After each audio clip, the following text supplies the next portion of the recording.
Great, thank you. Good afternoon, and welcome to this open forum on the role of NGOs in monitoring hate crime.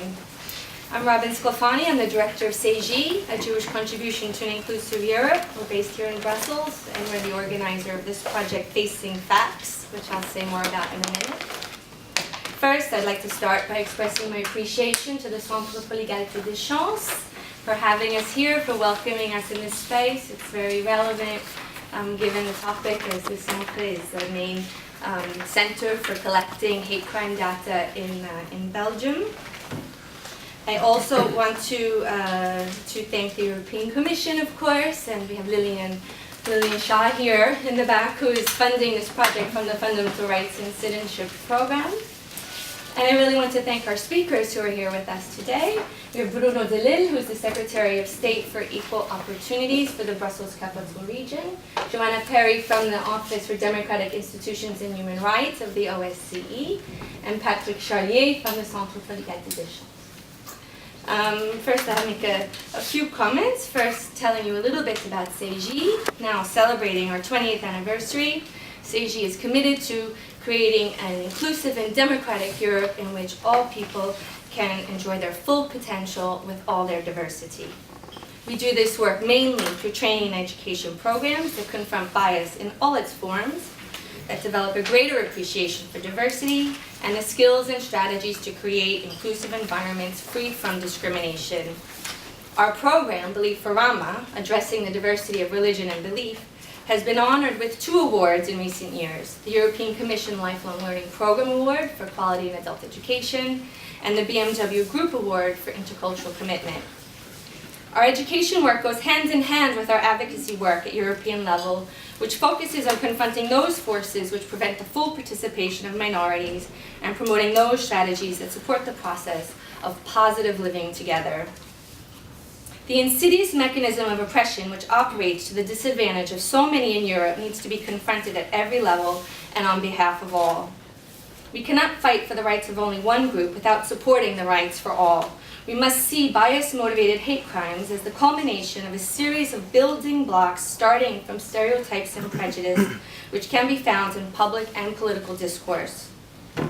As we witnessed the trial this week of Breivik in Norway, even if it could be argued whether this is a hate crime in its definition, we are watching with horror at the murderous rampage, and we cannot deny the prevalence of his hate-filled ideas throughout the EU.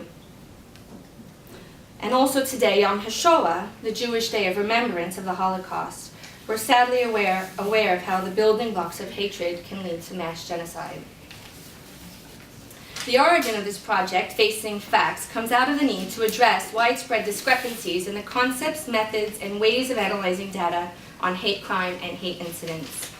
This discrepancy makes it difficult to get an accurate picture of the occurrence of hate crimes, the types of bias motivating them, and the profiles of the victims and the perpetrators. There are some who are skeptical about the value of data collection, and others who fear to face the facts that such data would provide.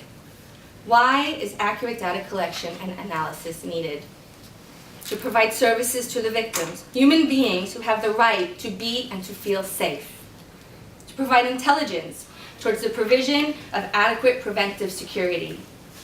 To empower minority communities who experience the cumulative impact of prejudice and discrimination. They need to have a state recognition that bias and hatred are unacceptable. To support the process of social integration such that people feel part of the society in which they live, and to prevent the escalation of isolated incidents into trends and mass violence.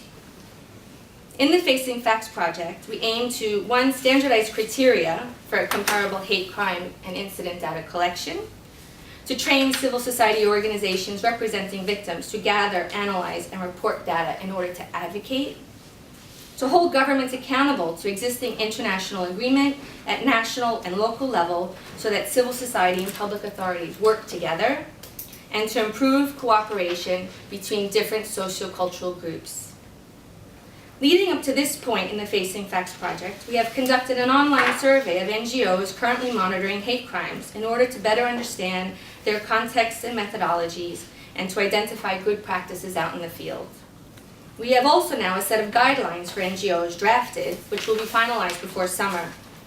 And in fact, the European group gathered here in Brussels this week is giving feedback on this draft to ensure that it is relevant and feasible. And on this basis, we will be creating a training program for NGOs to get started with their monitoring activity or to improve what they're already doing, which will be launched this November in London. The topic of this conference is the role of NGOs in monitoring hate crime. The role of NGOs vary across the EU.